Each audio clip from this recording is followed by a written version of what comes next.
Okay. Should be live. Hello, hello, hello. Let me quickly grab my my YouTube one comes out before my Twitch one. Pretty cool. Never that one, to be honest. Did not expect that one. Okay. Bit late, sorry. Everything was late today for like food and everything, so yeah, unlucky really, but it's fine. We still get this done. So I did have a quick brief look at the start, and I didn't notice that we were dead. So I'm pretty sure it was just because like, we were setting up our stuff, so that's fine. It is what it is. Let's move on. Okay, so first, why does this go so quickly? You edit it? Wait, you edited it? Oh, I didn't know you edited it. I mean, it's fine to edit it, but at the same time, like I like full VODs because it means I can see your buy face, right? Because right here, I don't get to don't get to like break down like your buys and that kind of stuff as much. Like I can see what you've bought, but then I can't see like pre-round comms. I can't see your decision making with what you actually like want to buy or don't like, or don't buy. I guess that you were gonna buy it at the start or something. Like I can't see everything, so I would recommend that you just full record everything and just leave it. You don't have to cut everything out. Obviously, you can cut sounds out. Like say if like, you know, so something happens that you want to cut out on sound, like you talk to your friend, say something that you don't want to like, you know, don't want to say on YouTube video, then there you go. You can cut that out. You know, that kind of stuff, or anything like that. Talking to your mom about something, you know, anything like that. You can cut that stuff out, obviously. Oh my god, the crossbow from that guy. Okay, so gameplay wise, it's a bit crazy to just run out. Like I can't see the exact start round like as well. Like you've cut like 3 seconds into the round, so I don't even know like how efficient your pathing is. Right, I mean it's not very efficient for what you want to do, but crosshair as well. Crosshair placement is not really in the right place because if someone does try and push through this, I mean, to be honest, let's be real, this doesn't matter. It's in the right place, but who cares at this point? Yeah, this is a bit too fast as well, like movement wise, because someone could be here, right? Like around this corner, and our crosshair's a bit low, first of all, and secondly, our movement's not really aligned with what we want to do, or like what our movement is, like what our crosshair's doing. Like you kind of like swipe as if there could be anyone on this angle, and I guess that is kind of true. But this is like the on angle, this is the off angle, and there are certain situations where you want to just swing the on angle, and if they're in the off angle, it is what it is. You'll just have to try and flick to them. And this is one of those moments, I think, where we should just be moving straight right into the on angle. Mainly because we got a sheriff, no armor, so we do really need to try and win this fight. And if they're on an off angle, they'll probably just win anyway. So you might as well just do the on angle. And again, this kill, I think, honestly, the Sage just going to troll it. We don't have a Marshal, so that's important to note here. We don't really have to be using our Sheriff. Crosshair placement, not knowing where they could be. Yeah, we're just also overextending here. We just picked on the Marshal. We don't have a thing on, that's fine. We're not 4v2, so we don't really need to be hunting fights here. We can just be sitting backside, asking our bomb to come over. Why am I on highlighter? We can ask our bomb to come over this way, like this. We have a Marshal, so we can just sit back. So in the Marshal, we can go out B with the Marshal and just like fight this angle if there's someone going to be flank. You think there might be flank, or even if you want to just fight this angle, you can just go here with the Marshal and just swipe this angle. You don't have to be running at anyone here, and yeah, we just die. Crosshair placement and movement, I think, are the biggest things I've seen in this clip so far. Like in this round so far. I'm gonna note them down: movement and aim, or crosshair placement, more specifically. Crosshair placement. I'm going to put in brackets as well. Rushed movement. Rushed movement. Because it is kind of rushed. And we're just moving in the game, you know what I mean? We're just kind of moving instead of actually thinking about our aim. Like it's like completely there's like no thought process to the actual aim, it seems like. Kim actually wins this. Good. Okay. Once again, would like to see your round. But right here, I guess. So So I'd like to see here, because if I actually can see the money, 32k. So we bought light armor. So what else we bought? We bought light armor and sheriff, which is 1.2k. Do we buy? Let me look at your abilities. What else do we buy? We had no abilities. Okay, so we bought. Okay, this is really testing my ISO knowledge, isn't it? Oh my god. So I think undercut got increased in price, didn't it? To like 200, 200, 250. Oh no, this is no longer anything. 200, 200, right? Or 200, 250. I don't remember. It's like 450, I think, total ISO. Which means we spend like 1,650. So we should be like 4,850. Either way, you can definitely buy a Vandal armor here. 100%. You can buy Vandal armor with util. So that's what I would recommend doing. On versus, like, if you've just won the second round and they won the first round, it's usually a good idea to upgrade your boys, right? Because these people are going to be 100% on eco unless they were like full saving, or like 3 people saved.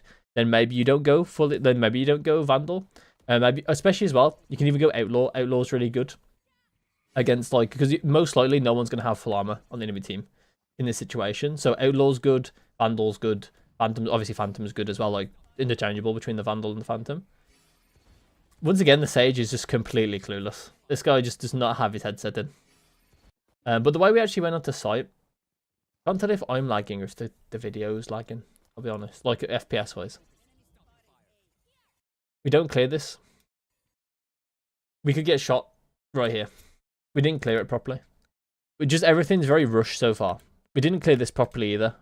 Crosshairs in the wall. And we didn't pre-aim this at all. I mean, at least I'm happy that we took our time to kill the Sage, because you didn't just start firing when you saw her. You just like instantly started to aim and then shot her in the head when you had the bullet, or had the crosshair on the head, which is good.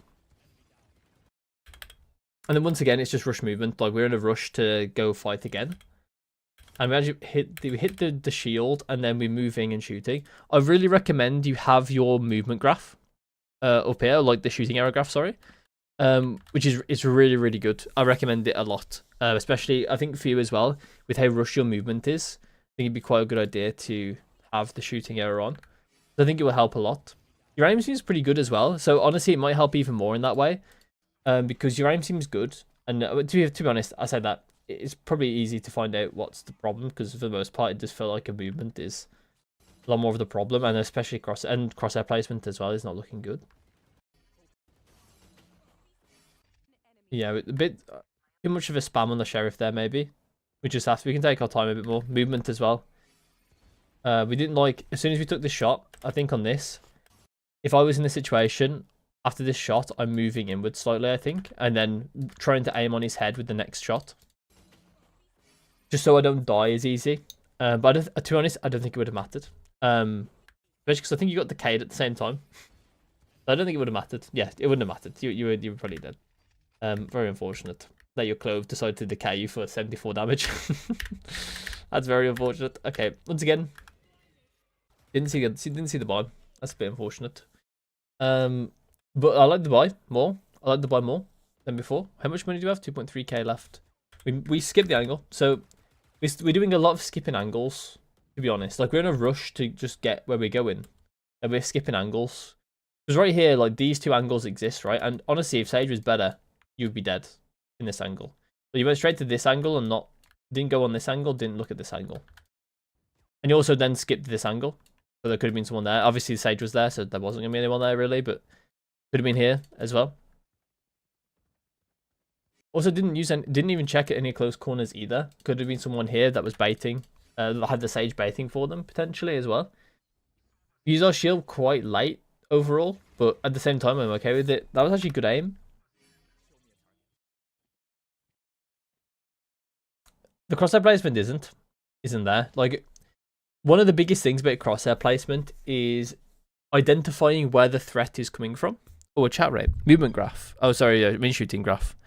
So like, if you go on to your setting, actually, I think I've got Valorant open. Let me have a quick look. I need to actually enable it. There we go. So on the settings, you should be able to go onto video and stats, and then all the way at the bottom it says shooting error. Just have that on graph only, and then you'll get a nice graph. Let me just go on practice. Not that one. Practice. Go. Yeah, I don't know why I cut the boys. Next time I'll submit the just submit the normal VOD. It'd probably be easier for you as well, to be honest, because then you don't have to go through and cut everything. But yeah, that's probably for the best. Just because then I can decide for like what you're trying to do in the rounds. Because honestly, a lot of like improvement, especially in the lower ranks, and not only is it mechanics, but there's also a lot of it about having your own intent, like figuring out what your intent is and that kind of stuff, having plans for rounds, and yeah, that type of stuff I'm pretty good at. And Valorant might be crashed. Valorant, I think, is crashed. I'll be honest. A PC might just be having like an attack of like too many things going on, because I do have a lot of stuff open. There we go. It's working. Oh my god, it's me. Hello. Yeah, I've got low client FPS because I've got so many things open right now. I've got like 2 Chrome tabs, Opera tab. My PC's not in the best states as well. OBS. I've got Spotify open. Let's close Spotify. But yeah, you can see on the top right, I got shooting error. And hello, I got shooting error. And when I shoot like normally, or when I shoot when I've got accuracy, it's yellow. When I'm moving and shooting, it goes blue. And that basically just means that I'm moving. So the idea is that when you have the shooting graph up, you want to try and get as much orange on there as possible, and no blue at all, basically. Also, you don't want the small lines ideally. I mean, you can, right? Because basically it just shows like shooting errors with like sprays and things. But when you're doing things like dead zoning and counter strafing, you ideally want to cut out, as you can see, the blue and the small lines you can see up there as well. You want to ideally just have these big lines. Yeah, that just shows that you're counter strafing correctly, basically. Not always applicable. Like when you're looking for a spray, obviously the small lines don't matter because you are spraying, so it makes sense to have a shooting error. But when you're just like trying to get like good dead zoning, good counter strafing, then you want to just get big small lines.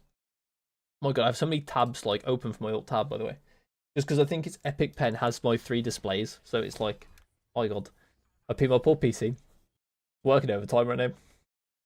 Yeah, so the crosshair placement here, it's just about identifying where the threat's coming from, and the odds are it's going to come from up here, or it's going to come from here, or maybe here potentially, but behind the box. Those are the 3 angles that I would take my pick at choosing and to focus on. And in this situation, usually I'll be focusing on this one, like in this specific position where we're standing. If I was standing over here, I'd probably be looking heaven. If I was standing over here, I probably would be looking over here towards graffiti, which technically someone could be there. But usually they don't peek this area unless it's over in this corner, because they don't really have a great angle into like this area. Because if they get swung from long, they just insta-die. So they're going to just stick in this corner or stay in this wall and then look long instead. If they're in graffiti, they're not going to bother like looking into short, at least this shallow into short. Like they're going to be looking super deep into short. So yeah, I in terms of like where to put your crosshair, identifying where the threat's coming from on angles are a really important concept to try and understand. Let me just delete those real quick. The aim was good there. At least the correction was. Let me see if I can get back. Yeah. That's that. So you correct quite well to the sage. I think, do you stop moving? You do stop moving. Yeah, that's good. You do move your crosshair quite a bit when you started shooting there, like you moved it off to the right. But that's fine. The initial shot was good. The initial aim was good. And then we kind of over-aimed towards the orb. But yeah, the actual like aim onto the sage was pretty good. Got traded quite well, to be fair, by the ISO. But yeah, I think right there, I think something else that's really important for me to point out is that once again, we're kind of in a rush. We don't, actually, we do have smokes, we have clove. So we should probably just wait for our smokes to go down. And if you're waiting too much, maybe just ask them in voice. Like, comms are a really important part of this game, so just asking for the smokes in voice before you go out is a really, really good idea to do that. Will help you with winning rounds, especially if you really want to push and go in straight away. It's really good to call for util that you want. Like flashes as well from breach, stuns from breach might be helpful too. They're just going to ult off contact for breach, maybe? Actually, don't mind that play. Something that's really good about ISO is that if your teammates contact into an area and they find like someone in a very surprising angle or something, then you can just ult them and take them out of the fight. Especially if they're like alone, like a lurk, or they're the sentinel or something, or they're going to be just like solo in that area, you basically guarantee that your team gets the kill, as long as obviously your team don't die to him initially. Then it's will hopefully be either a 1-for-1 or they'll just die to you in the ult. So it's actually quite good to like play off contact of your teammates with Ice Ult. I think it's underrated. I don't think people really utilize it that much. I think ISO is one of those agents that a lot of people don't utilize very well. In solo queue. Okay. Not bad, not bad. So I think we can play with our barriers a tiny bit more here. There's no reason to like super wide swing. Sometimes I will wide swing though.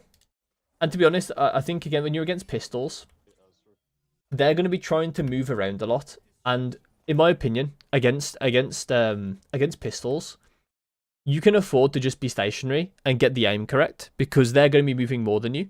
So it's better not to be moving around as much as they are because they also have they have an easier time resetting their spray and resetting their aim with a pistol than they do with like a vandal, right? If you've got a vandal in this situation trying to move around, it'll take you a long time to like sit still and reset sprays and all that kind of stuff. While the pistol player can kind of move and shoot and do a lot more because the pistol just is more forgiving that way. So in my opinion, you should stand still a bit more when you're against pistols. In the iso ult specifically, by the way, or like medium to long range fights.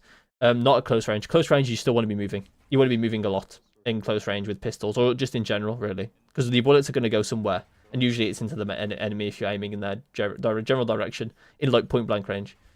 But yeah, okay.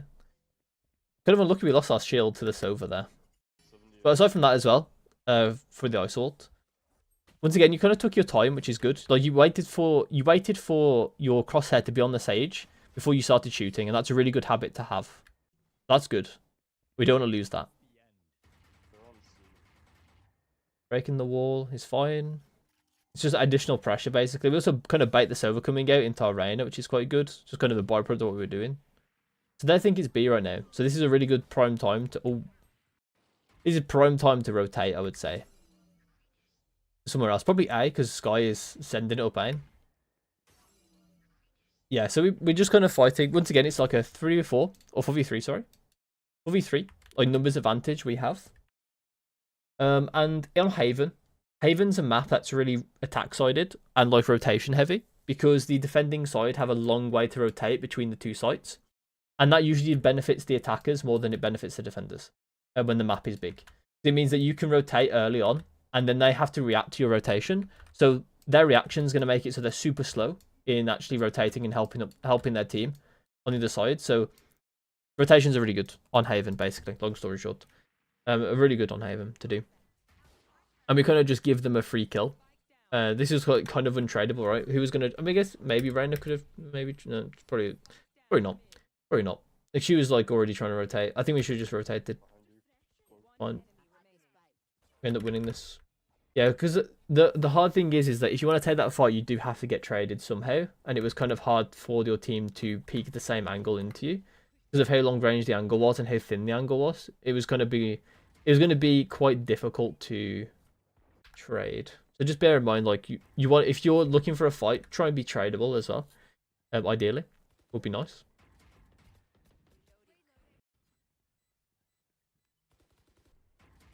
Okay, so we go for this fight on long, which is fine.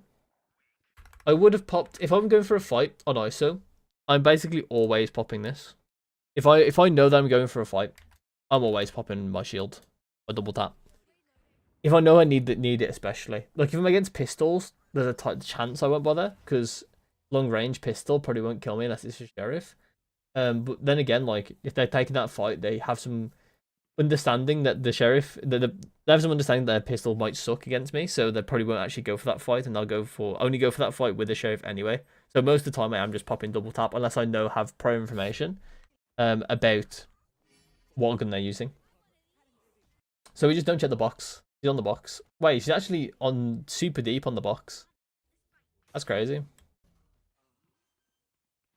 You seem aware now. Unless, wait, yeah, she must have dropped off. Okay, that's kind of unlucky. But to be honest, yeah, we should have just been making sure we checked everything, right? We saw the wall up, so we should have checked everything on the box. But it's kind of awkward. I don't know why your clove doesn't have smokes up. Did they actually place the smokes at any point? Oh. They placed them at garage door and outside window. That's kind of weird. I think if I see my smoker, my controller, place early smokes, especially double smokes on something like a clove or omen or something that only has 2 smokes available at any one time, I would be careful about going fast, because realistically we don't have any good way to exec a site when we don't have smokes. So usually it's good to play slow, try and get picks on people, so then the lack of smokes matters less and less. That's usually what you want to do as well when your smoker dies early. When your controller dies early, it's the same kind of thing, where you want to try and whittle down the enemy and take away their resources. So having no smokes matters a bit less, or a lot less, depending on what you take away from the enemy, I guess. Once again, as well, I just want to quickly come back to this fight. You actually are pretty good at like only shooting when you've got your crosshair on the enemy. That's like that, as I've already mentioned, that's a really good habit, but I want to reinforce that is a really good habit to have. And it's going to be, I think, a lot of it is just going to be on crosshair placement and active aim, like aiming to adjust onto the enemy, like properly. So that's a lot of the time. That's going to be like control of your mouse and that kind of stuff, which stuff like aim labs can help with. But I also think the range and DM can help with it as well, just as much. So I also think as well our movement isn't great. So things like movement is going to be stuff that you can only fix in Valorant itself. You can't really fix it in aim labs. Also, I quickly want to check the movement here, because we're W keying basically. Right here, we're moving diagonal. So this actually makes this fight harder. So you can see here. Okay, we did actually stop moving diagonal. Oh, wow, actually, right when you started fighting, you strafed. That was actually really good, actually. Because right here, you were going W and we're using W and D, right? We're going this way. But then as soon as like this comes at you, you start going left, which I'm pretty sure you're only pressing A here, or left key, whatever it is for you. Which is good, because when you're like fighting people, ideally you only want to be pressing one of the directional keys. This is not only because W and S are both pretty negative when it comes to fighting enemies, because this doesn't do much in terms of giving you speed on the enemy's monitor, right? It's not giving you much in terms of like, you're not going sideways with these keys, so they're not really helping you fight, basically. You're not going very fast in either direction, even with A or D also held down.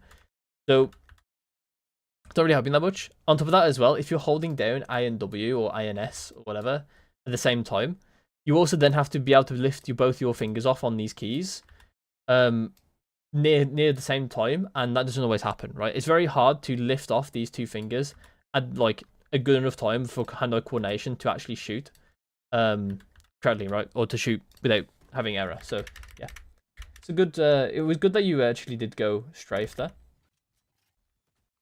Okay, next round.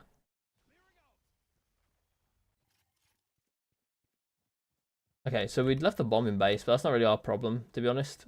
I think as duelist, if bomb's left in base, not really our problem. Unless the only time that changes is if, to be honest, it is kind of your problem in some ways. I would just like get the bomb and move it to like a more neutral space, like over here somewhere, or here, whatever, right?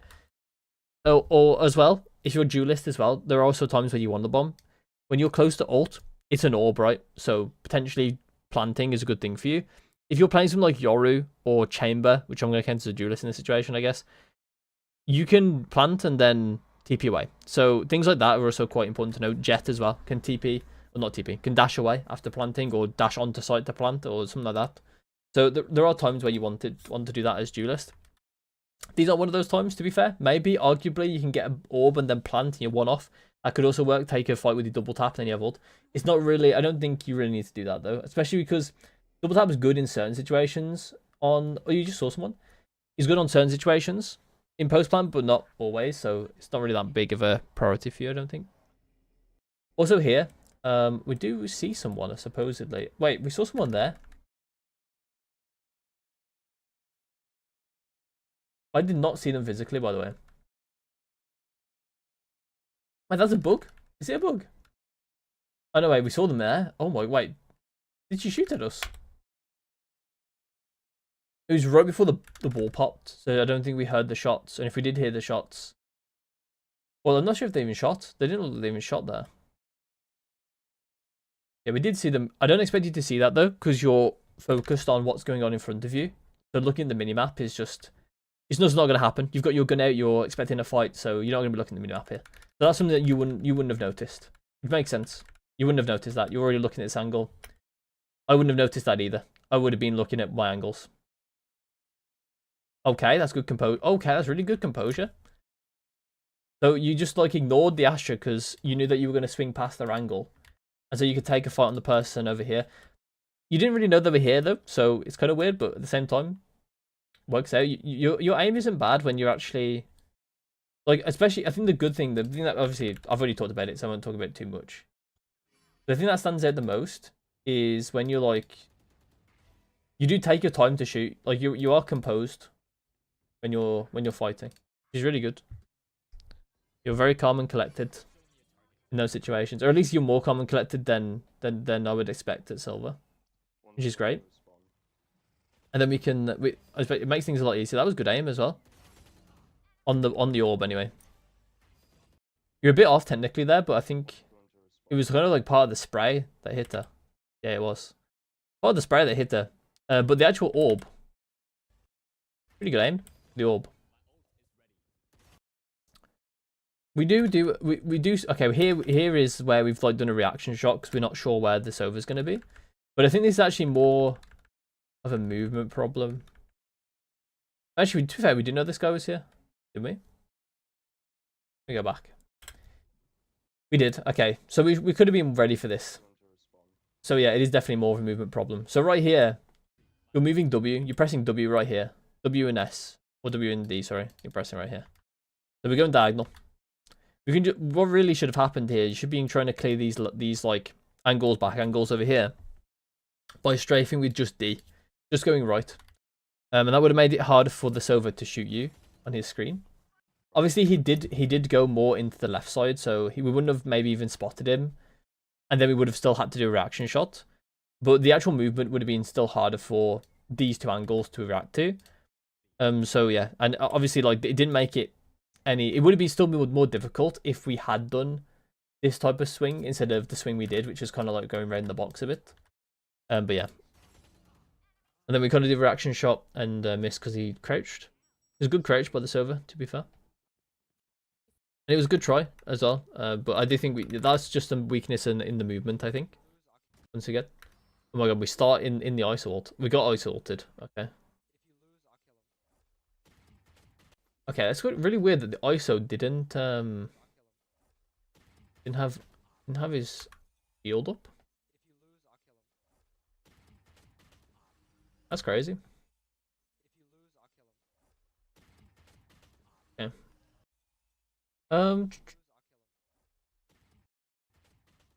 It's fine. I think there once again is once again a weakness in movement. You can see here, you can lock a turret. Look, because right here, it makes a lot of sense to move. We fired our spray, it didn't connect. So we should move, make it harder for this guy to shoot back at us. But we kind of just fire again, and then we fire again. So we're just kind of doing bursts while stationary. But if we do bursts while... Let me just go on to... And not Valorant again. Did I close practice range? I did. That's annoying. So I'll just quickly show... It is very, very doable just to play like this to counter strafe in this situation, especially in ISO ult as well. ISO ult's literally all about being able to win duels. So honestly, being against ISO and playing as ISO, it's quite a good way to improve your dueling. At least playing ISO, obviously, it's more controllable. You can't choose who you play against, but you can have to choose who you play.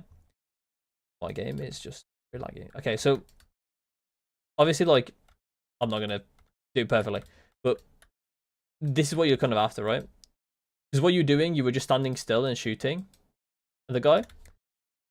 So being able to do, I can stick at the same pace you were shooting at, whilst also moving as well. Obviously, I'm not concentrating perfectly here, but yeah, you can also, you get the right idea, right? And technically, it doesn't even have to be flawless. For instance, this is something I actually learned from playing against a pro player in DM. I got played against G2 Hoodie when he was, that's when he was in G2 anyway. I'm not sure if he's still on G2. I don't think he is. No, he's not. I don't think. But back when he was still on G2, I think he's on Giants now. I can't remember. Was he on Giants? I'm pretty sure. It was on one of the teams. I don't know that much.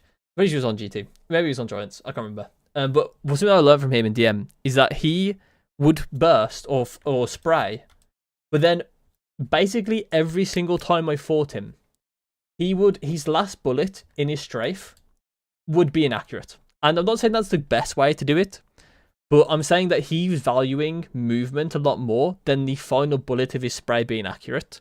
So that's a really, really good way to think about things, I think, in terms of like trying to live. That's like living movement. And I'll tell you what, in that DM, he was slaughtering everybody. And he would, not only because obviously his aim is really good and everything like that, but he was also very hard to actually kill because he was moving around a lot in the fights. So he was clearly able to just evade so many bullets just because he was moving a lot. And I did almost press exit desktop. So yeah, just don't undervalue your movement and don't feel like you have to get perfect movement or perfect graph on the shooting graph. Like your bursts don't have to be perfect, your sprays don't have to be perfect when you're moving around and trying to live. So just bear that in mind. It's very hard to get things like that perfect anyway. I need to back we go. So yeah, we lost that fight. But yeah, just especially at the start as well. Like you're not going to be able to move very well, like really that well. So just try your best to counter strafe. Oh my god, it feels so weird because I'm skipping through things, but then you're like already halfway through the round. It feels kind of weird. Or like not halfway through the round, like halfway through the fight. Okay. The wall's a bit off. So did we send this from spawn? We did send this from spawn. Yeah, so I wouldn't have sent this from spawn. You have time to just like go to this corner and then send it up. Or you may even have time, especially if you've got something like... actually, not really. But you can do Sky or Breach.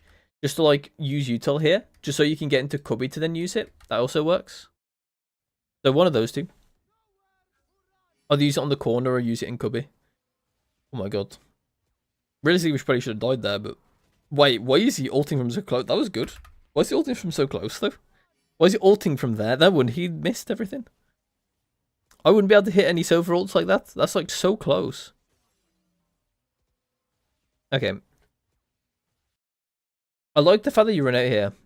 I'm not sure, honestly, I'm not sure what it sounds like. Maybe, could you actually hear the guy? Yeah, you can, I think, can you hear him close range? If you're getting shot at? It doesn't sound like you can, actually. Oh, you can? Yeah, I think you can just about hear, like, his little clicks. Like, the little, like, sound before, like, the buzzing starts. There's, like, the sound of his bow opening. Yeah, pretty sure you can hear it. I'm not sure if it's that directional, though. I can never hear it in his direction, but I'm not sure if I'm biased, knowing to where he is. Okay, I like you going aggressive here. And the aim is actually quite good. Oh, actually, wait. Never mind. Sorry. The crosshair placement's off. Obviously, I mean, I don't think I need to say anything, but that is off. And then we kind of spray it at the Sage. The movement is better here than it was in the ISO fight. This is movement. You've shot the guy you're not aiming at, which makes you look quite cool, to be honest, in the moment, probably. But like in like reflection or dissection, it's not looking too good. You're also moving there as well. You're also moving in the fight with Sage there.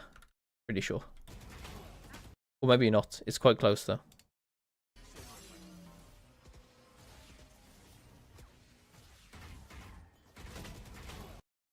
Oh, I don't think you are, actually. Pretty close. It was definitely... The bullet that killed her was definitely an accurate bullet. Because you are on the head there. Yeah, you weren't moving. I can see you here, actually. You're not moving. That was a good try. Kind of fortunate we killed Sova, to be honest. And it's just once again... But I do like the fact that you tried more movement in that fight than you did versus ISO. That's really good.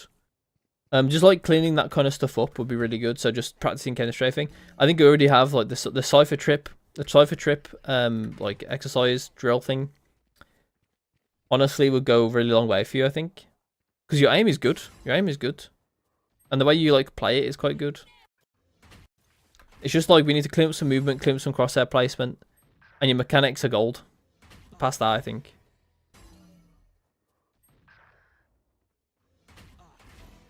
Yeah, well, that's good.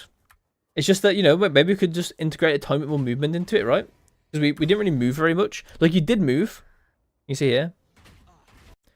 Like, you saw, like, you kind of moved left or right and then left again. But the thing is, on his screen, that looks like how much we moved looks like absolutely nothing to him. So he would still be accurate if he was aiming at where we moved to or where we were just. So we want to be taking bigger steps when we actually move. Because right there, we didn't really move much on his screen in that movement. But it's the right idea, at least, which is good. Right idea, that we had like the right idea of like what to do, and that's usually the better thing. Have better intentions than actually like the better outcome, if that makes sense. I like you just waiting here and just looking at flank. That's what I would do, I think, or just like looking at doors, but no one's doors, so we can not care about that. Yeah, we're watching flank. But then I think at a certain point we'll know that it's not no one's flank at a certain point. It's planted for us, so we have no rush to take fights as well. We can play off the bomb, which we're gonna do now. We get smoked off. Okay, we don't have to move here. The reason why we don't have to move here is because our teammates are still alive. So because our teammates are still alive, this smoke doesn't do much. The only thing it does is maybe stops us from trading efficiently. If like someone gets pushed with like a classic right click or a shorty or a Georgia or a Bucky or something, then we're not going to be able to trade the sky very easily because they're going to be behind the smoke. But I don't think running up to the smoke changes that. If anything, it might put us in a worse position because we're going to be against like a Bucky or a classic or something close range. And we're going to be closer to it instead. So I would just wait. This smoke. Oh my god, wait. It might actually matter that you've actually gone up here. But yeah, this smoke is a bit too early overall. But these people do die very quickly. They die instantly. Which means that actually this is a good play by the Astra. I mean, to be fair, it is still... I mean, because I say it's too early. But it is actually way too late. I didn't realise how close the bomb was to going off. It is actually way too late. The whole play was too late. But theoretically, the smoke was early in the play. Because they wouldn't be able to use it for the full diffuse. Or at least, well, they would be able to, just about. But it lasts for 12 seconds. The diffuse is 7 seconds. So if they place it too early, then it means that they run into that. Like, they use up 5 seconds too quickly, and then they can't diffuse with the smoke up, basically, is what I'm trying to say. Like, with this, in like this freeze frame, this is too early. This is too early in this freeze frame. But I guess because it's so late in the plant, it makes sense that they would do it now. Realistically as well, this smoke should probably be on the bomb for them, but it doesn't really matter. Kind of unlucky here, but this is what I mean when like movement is really good and like when you're in close range, you can just move and shoot because your bullets have to go somewhere. They don't just disappear. They don't just like dissolve in the air because you're moving. So that's like Ryan has honestly given me a great example of like especially when you're against pistols. Like when I'm talking about like against pistols, I'm talking about moving and shooting close range. That's what I mean. You can't just move and shoot close range. Especially applicable with the Phantom more so than the Vandal. But the Vandal also does have its like fair of like it's really good in random spray situations because of the one tap headshot. And especially in lower elos, I think the Vandal might actually be the better gun. I think Phantom is better in the higher levels of play and also in low ping settings. But I think the Vandal is better in solo queue and in lower rank play generally. Just because of that, literally because of that one thing, is that it's easier to get a random headshot that means something, as opposed to the Phantom. That did actually go down because that did actually get impacted with like the Phantom changes, increasing the range of one tap headshot. That did change, but I would prioritize the Vandal in lower reloads anyway. Actually, I think you do. You do anyway. I'm just waffling basically. I'm just yapping. It's fine. Once again, I think the aim is fine. It's just that the movement, because this angle isn't really a good angle, but it's crazy that we kind of get rewarded here. I don't think, is he actually looking at us? He is looking at us. There's a good shot. Not greedy for the gun. I would be greedy for a gun here, I think. Breach is greedy for the gun.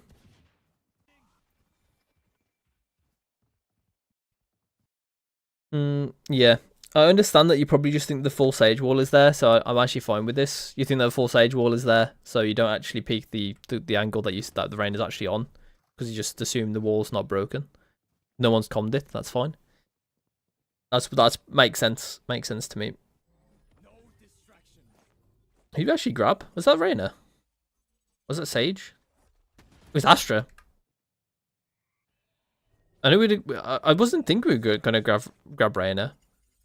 So I did see her on the map out of it, but I didn't expect Astra. To be fair, Sage has been playing A. But yeah, I like the ult in this situation, I think. The reason why I like it is because it's 4v4. Your teammates are about to take a bunch of random solo fights. And you're basically saying that I'm going to take this random solo fight and win as well, basically. I think it's actually quite good to do that. Because, I mean, it's not great if you do lose. But if you do lose, it's not a massive problem. I think it's... to be fair, I think you need to calm who you've taken and, like, where you've ulted. Or, like, at least pre-plan it to your team. Like, say I'm going to ult this or I'm going to do that. Because then it gives them chance to, if you lose, to then cover that body or like run towards that area. And I'm not expecting your teammates to be great in silver, like to like actually react to this stuff properly. And they won't do it all the time. They'll disagree. They'll not want to do it. They'll not care. That kind of stuff. Well, that was a good shot. But just say it because there's a chance that they do, and it matters. And that's a good habit to get into as well with calming, because in the higher levels of play or higher reloads, gold plus even as well, communication is going to be nice to have, and it's always good to have, always good to practice as well, to keep your, especially as well, like keeping your morale of your team is, unfortunately, you know, ranked is about sometimes babysitting people, and having good comms and like being able to like just calm people down or to like interact with other people is quite an important skill in this game as well, unfortunately. It really shouldn't be, you know, in some ways, but in the reality of the situation, you do kind of need to be a people pleaser in the comms sometimes, and it can definitely help to be communicative in this game.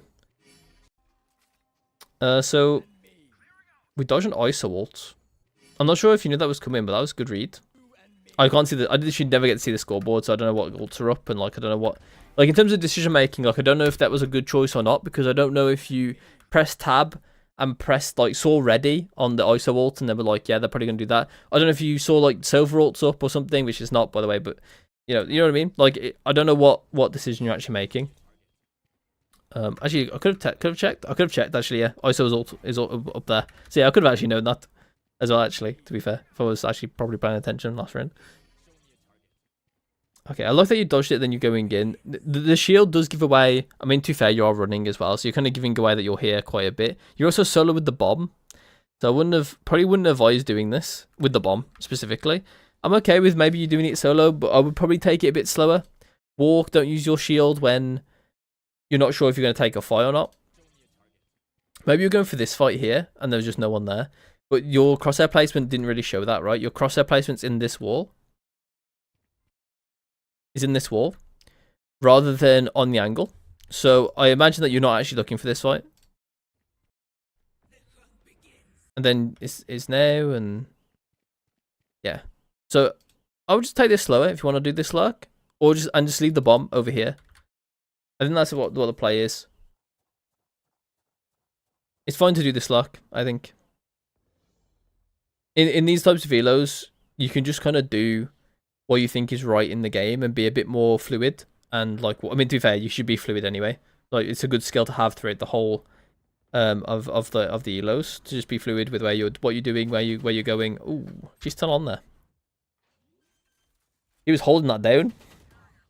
Unlucky. Yeah, we just didn't clear anything. I'm guessing that you just thought like they're probably going to rotate because my teammates were causing problems. But the thing is that your teammates didn't really get anywhere. Like, they're still in a very neutral space right now, in like this like top of mid or bottom of mid. So your enemies probably won't rotate very fast if they're only here. If your teammates have gotten like deep into garage and fighting like deep into like backside B, I imagine this Sage would have reacted. Maybe drop down, went for a flank, or maybe drop down goes like normal conventional way through A. So yeah, I think this is just like a bit too... I think you should have just at least checked that she wasn't here, just because she has been here every single round without fail. And our teammates haven't really sold a fake or anything, so I would have checked. End up losing, that's unlucky. We got an AFK now, it's kind of unfortunate. It is what it is, the classic ranked experience of having an AFK. Oh, the map's flipped. Okay, so we don't see him on C. I think I would at least jump spot this before rotating. This rotate is maybe a bit too fast. I know you probably saw that the arrow, or maybe did Rainer say something? Wait, I saw Rainer speak. B a little bit. Never mind, it wasn't Infocom. It was in by face. Yeah, okay. So I think that it's a bit too fast. The reason why it's a bit too fast, at least I would have just been jump spotting the first second, or maybe first couple seconds, just to get info here for free. Bear in mind, against pistols, the only one that's going to threaten you through the box, jump spotting this box, is going to be a sheriff. And it's not out of the realm possibility they get bought, but it's unlikely in comparison to future reigns when they have stronger guns that you do get killed through that box. So yeah, I would have maybe just jump spotted once or twice just to make sure there wasn't like a fight going on or something, because that dart can be thrown from very far away if he needs it to be. So yeah, just be careful of like over rotating fast. I'm actually okay with rotating quickly on some agents. I think ISO's fine to rotate quickly because most of the time you do want to be taking initial fights and that kind of stuff. Like you don't want to be stuck on like a site anchoring. But yeah, even then, like when you're playing like a sentinel like Cypher or something, rotating fast is really strong because you can leave your setup and then just go rotate, and then if they actually go back into your setup, you've probably got an advantage in the retake or in actually like defending like the initial like retake if you actually do read it quickly enough. But yeah, I don't actually mind the initial rotation, especially because it's pistol as well. There's less util overall, so it's like unlikely it's going to be a fake. So yeah, I think your decision making is fine. Maybe a bit less cautious than I would have been, but maybe that's fine. To be honest, it's probably just opinion. Fine, good shot. We don't use our shield on the... I think pretty could just use our shield anyway, like when we peek the window. But I'm okay with you leaving it till now anyway. Did we take damage? Oh, we didn't jump, that's why. We just dropped. Wait, unless the shield protect you from the full damage?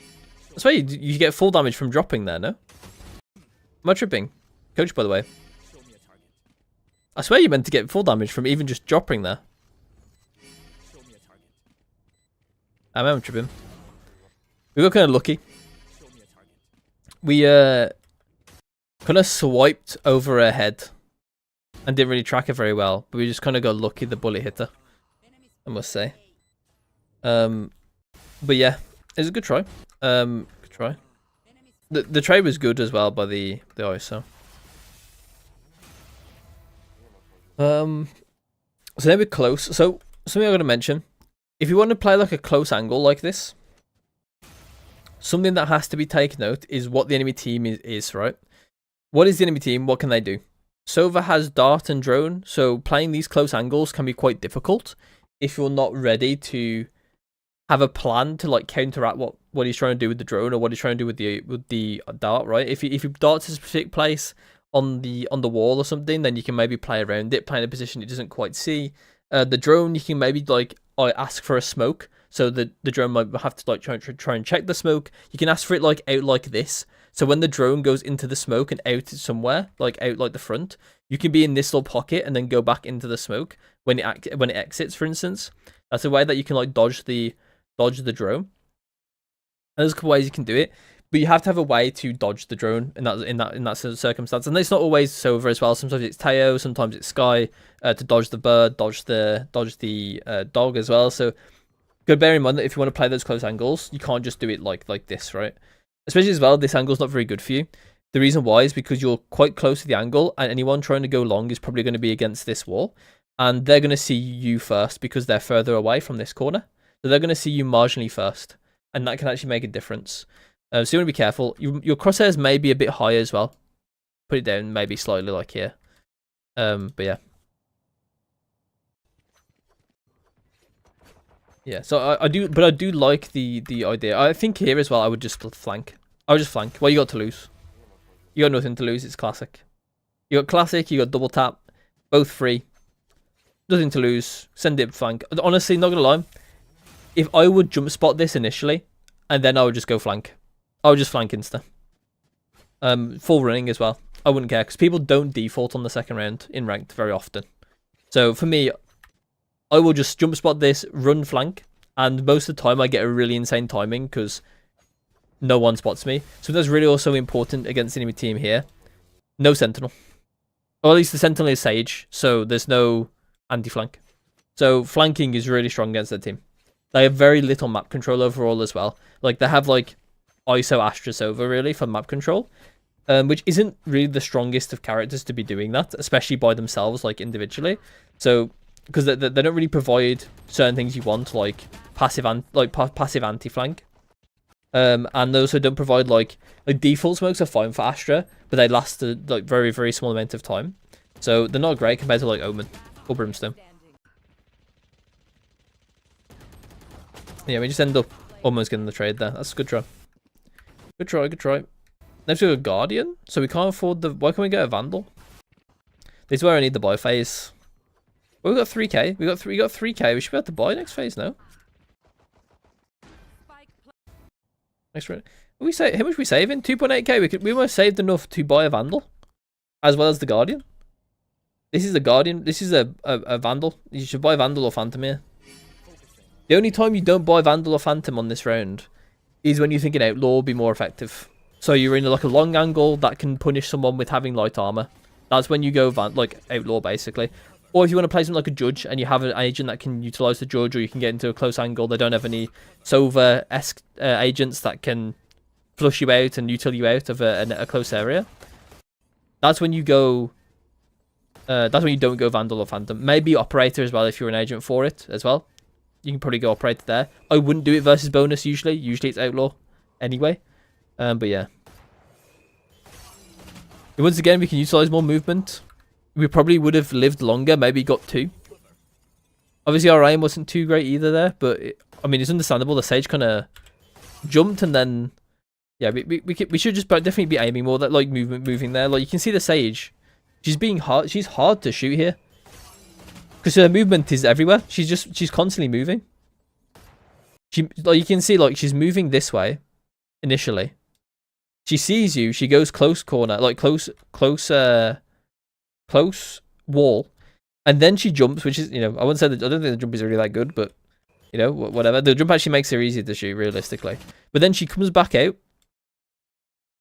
goes back again, goes back in. I mean, this movement isn't really that great because it's not very far. But if she did a full step, I don't think you even get the kill. Because the reason why she died is because she didn't do a full step. If she full stepped, I think she may have actually lived. Because her movement was really good there. And that's what your movement should look like. But right now, what you're doing, you're just standing still. So if you incorporate some movement there, and to be fair, I do see the slow. So realistically, we should try and move right for the to get out the slow. To be fair, it's maybe hard to read that in the situation. I don't think I would have read that slow as going on me, to be honest. But it would still be moving. And maybe I just so happen to be moving right and get out the slow. But maybe I'll probably be moving left, to be honest. I'm probably into the slow. Because I want to eliminate the amount of angles I'm being exposed to. So when I'm fighting the Sage, especially as well, I'll note that I have a Guardian. Obviously, I would prefer you to buy Vandal in this round, but note you have a Guardian, so it's good at penetrating walls.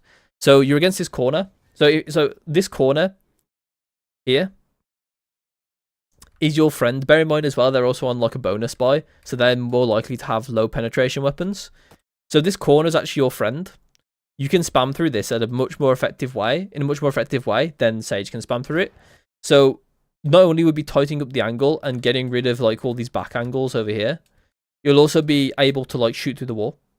There's actually quite a good thing to be like coating left here. I would be doing it simply because of eliminating the angles anyway. I would be doing it with the Vandal probably. But yeah, is a lot of it's in movement there. Honestly, that's a classic. That's a classic. Dying and then instant look for exit. Honestly, sometimes it happens. Honestly, that wasn't a bad death though. Like, you still got a kill. Like, you're still gonna kill you top of the leaderboard. I would not be unhappy necessarily. Not to the point where I'll be looking for exit to desktop. That happens when you're in the real painful games, like you're like 3-20, or like you're playing 3-14 or something. That's the real painful games. That's when you're doing that. But yeah, it's just movement on that one. A lot of movement. We have a lot of money, but thankfully we got Vandal this time. We have ult as well, so ult is really good in post, I think, on defense as ISO. I think most of the time I'd be using it on post, but you can use it to take fights early on as well. Wouldn't do it in this elo, because a lot of the time you need to coordinate and that kind of stuff, communicate and all that kind of stuff, and usually it'd be better just to play for yourself in these elos, and just try and be good individually. Not to say that you can't communicate as well, you should probably be looking for communication still, but just try and play for yourself a lot more. This ult is actually quite good, I like this ult. The problem with the ult though, I would probably be doing it around the corner over here, and I wouldn't be doing it here. The reason why is because we don't know how it's up. We don't know where the lurker is. Like, there could be a lurk here, and if they walk up into B, they're just going to instantly see you, and then you're just dead, even if you win. But if you place it right here, it means they kind of have to go deeper into B, B into A link to actually find you. So, to me, I think this is actually maybe a better, like, it's just better to ult around the corner. It's more likely you don't get killed by the lurk. If you die, I got it. Nice. Once again, the mechanics are fine.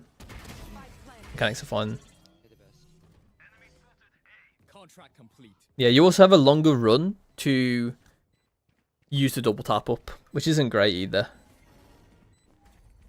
It's okay, because you can just reactivate anyway. Nice, that's fine.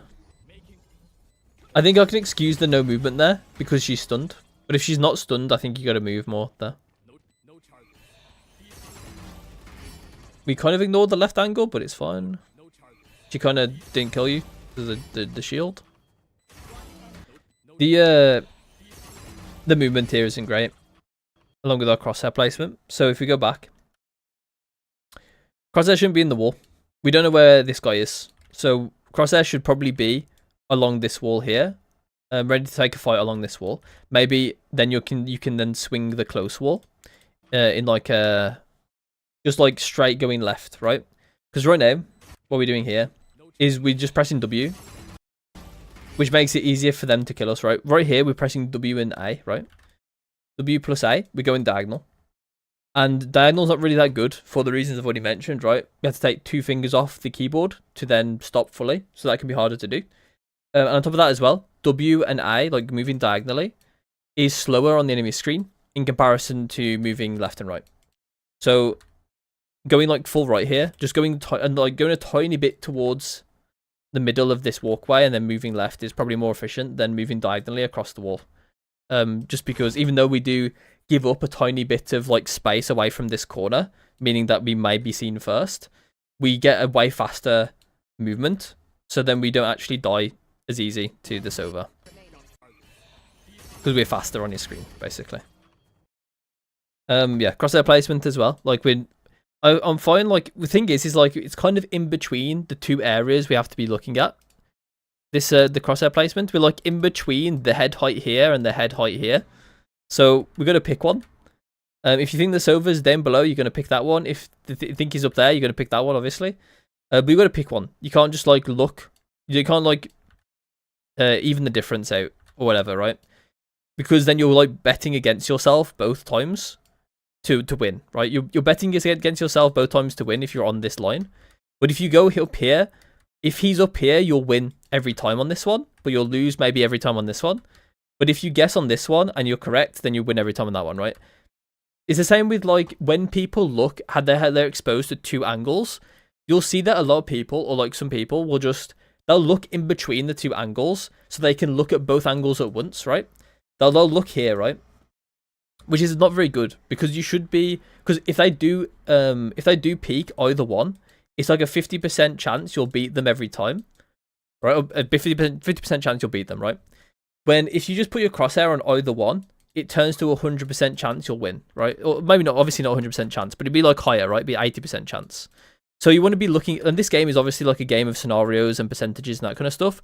So you want to go for a higher percent, and the reason why you can like predict, like you got to be looking for a way to predict where they're going to be, and by playing a lot of games, I can tell you that very rarely, if someone's in post plant in Haven and Long, they're not going to be up here.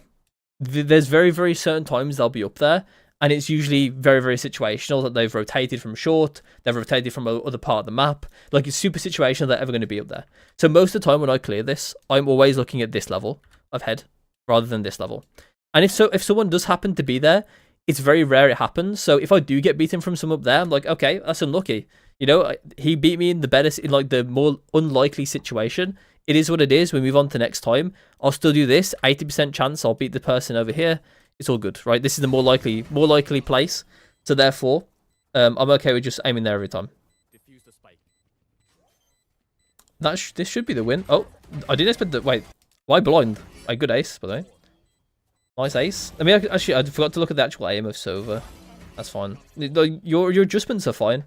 Your adjustments are fine. Your timing of the shots are fine because you actually wait till you're on the head before you shoot. Most of the time, they're maybe a bit more anxious, so we didn't quite do that. But I understand that, you know, we're on ace, so you're like, you're ready to go. You're hyped. Yeah, overall, I'm happy with that. Once again, if you do miss your shots here, like I'm just thinking about movement, right? If the sage was on you and you weren't moving, would you get the kill? Maybe. You got the kill on Reyna. You did have your double tap up though, so maybe not. But if you're like didn't have double tap up and she was firing at you, would you lose that? Probably, because you missed the first shot. So just think about movement, because you were standing still like a turret. This is fine with double tap up. Maybe it's a bit too close to the angle. Kind of depends on what you're expecting. If you're expecting an operator, this is fine. If you're not expecting an operator, if you're expecting like a vandal or something, maybe aim a bit wider. But yeah, the crosshair placement there's fine. I probably wouldn't be making this decision though. Right, this is very all in. Like if someone peeks us, we're fighting them to the death. So be careful of like taking these types of angles, because not only are you in a 4v5 permanently because of AFK, but you're also on Haven, and Haven tends to be disadvantaged for defense in equal numbers. So it means that if you do give away an early kill on defense, it tends to be way more impactful and way more harmful to your team than if you give away a first kill or a first death on attack, basically. Because it kind of like 5v5 Haven is kind of like +1 defense, like +1 player on defense, because of how big the map is, how long it takes to rotate and all that kind of stuff. So be careful of committing too fast on Haven to fights, or committing in a way that like guarantees a death between either you or an enemy. Try and play a tiny bit more for your life on defense on Haven. On initial fights. Not always the case. Sometimes you will be going all in. It kind of depends on like what guns you have. Like if you're on like an eco, for instance, then it maybe is a bit more fun if you're on like a judge or like a classic or something. Like giving away that first death might not be as bad because you have a lot more highs in that you could get like a multi-kill in a garage with a shotgun basically or something.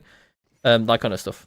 Or with the classic, for instance, the classic one is more like you can do a fast flank, so then you don't really care too much if someone is there, because you're not losing anything with the classic. The classic's free, so you're just gonna kind of run down long and like try and get info or try and get like a lot of space, and that's how you're gonna try and win. Because if you play them on equal footing with the classic against vandals, for instance, then you're gonna lose. So you're looking for that extra risk. That's the reason why like you might want to be like a someone's gonna die situation, either you or the enemy situation with the classic and that kind of stuff. That's crazy, by the way. That's something that I mentioned with the classic, right? Earlier, or like with pistols, right? Where it's really important for you to be a stationary turret against pistols, and not move as much, because they usually have the advantage in movement. And right here, it kind of demonstrates that. Unfortunately, we don't get the kill, even though we are kind of stationary versus the pistol. It's not always the case, but we're in medium range here as well, close range, so I would probably be moving here because this is close range. Like I would be looking for movement. Because movement is king in close range, so you'll be very you want to be a bit more mobile here. I think, not quite run and gun, but you want to be like strafing after the first bullet. Maybe you definitely don't want to be doing what that Reyna just did. Definitely not that. But I haven't seen you do that, so that's good. You've been pretty good, I think, this game. For like, you haven't really crouch sprayed like that. Like, it's fine to crouch. Like, it's a good tool in your gameplay. Crouching is. So there are some times like maybe you were losing fights because you weren't crouching, but I'm happy you're not crouching all the time and using it as like a crutch in your gameplay. Like I'm happy to say, like, I'm happy to talk about when to crouch rather than try not to crouch as much. You know what I mean? Like when to crouch is so much better of a conversation than try not to crouch every single time. That's fine. The mechanic, as I've already mentioned, mechanically I think you're fine. It's just movement. It's movement and it's crosshair placement is your downside of your mechanics. Sorry. I think if you get really good at those two things and maybe like more active aiming, I'm so sorry. you'll be quite good. No. Because I think that the pacing of your shots, the way that you aim at the head first before shooting, that stuff is really good. I'm liking it. I'm liking it. Oh, you know what? You know what? I wouldn't have checked that either. Wait, we actually saw her. We saw her. Wait, I was too busy yapping to see. But yeah, we do see her. I think realistically you can react to this. I feel like if I was locked in, I would see her, but I wasn't locked in. Damn. Check your corners, I guess. Yeah. I probably would have seen her.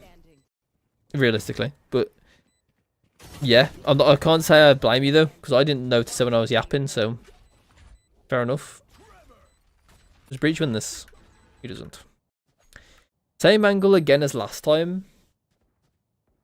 Once again, we're kind of in like this corner is a one and done angle if you don't have a way to cross again. So we're going to be careful playing those angles on Haven, as I've already mentioned. Unless you have a plan set up to do it. Like playing Omen can like TP across or smoke across or something. Cypher can smoke the cross with Cypher cages. But there's plenty of agents that can. You can technically use your wall, but the wall is a bit more awkward because of the way you place it. You place it like in front of you. So it can be really hard for you to like cross using it basically. So be careful. Especially if they're close range. We're rotating to A site in a 3v5. I understand this game's going to be quite hard, right? Because of the AFK. Okay. That's a crazy risky what you just did, but fair enough, I guess. We could have just ignored the angles under Heaven here. And thankfully no one was there. But we are obviously just kind of going it with like very little util anyway. No smokes or anything, so it's going to be quite hard anyway.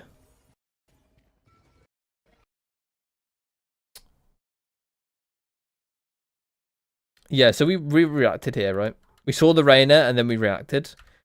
This is a bit mouse control. We don't really have like there are times when you've got really good control of your mouse. But I found like oh wait, you were trying to swipe back around? Oh wait, you didn't see Reyna here. That's when you saw Reyna actually. When you were here. That's where you saw Reyna. Then the next frame you're going back to Reyna. So so you were over aiming quite a bit here. But yeah, I think we just need to try and get you more used to like using your mouse, right? So this is going to be DM, it's going to be range, some draws on there, some draws on DM, that kind of stuff. Just trying to get you more used to using your mouse and aiming, really. Just doing more drills and that kind of stuff. Honestly, just playing DM and TDM will actually help you a lot with this, but do it intentively. So I don't mean just like grinding TDM and DM. What I mean is like doing specific things. So in the DM, focus a lot on your actual like placement of your crosshair.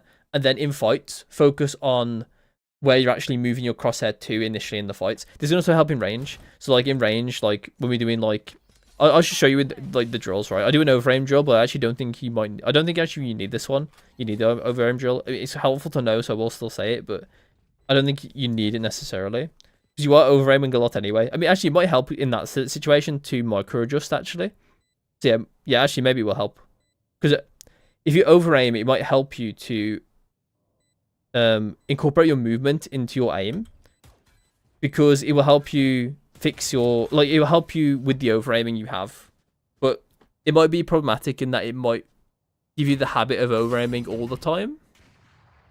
But we'll see. We'll see. Might be something that, you know, it might be a problem before it's actually, I might be thinking it's a problem when it's not. I was just personally yapping, but I don't know why I'm yapping so much about that. I will just show you the drill and it should be fine.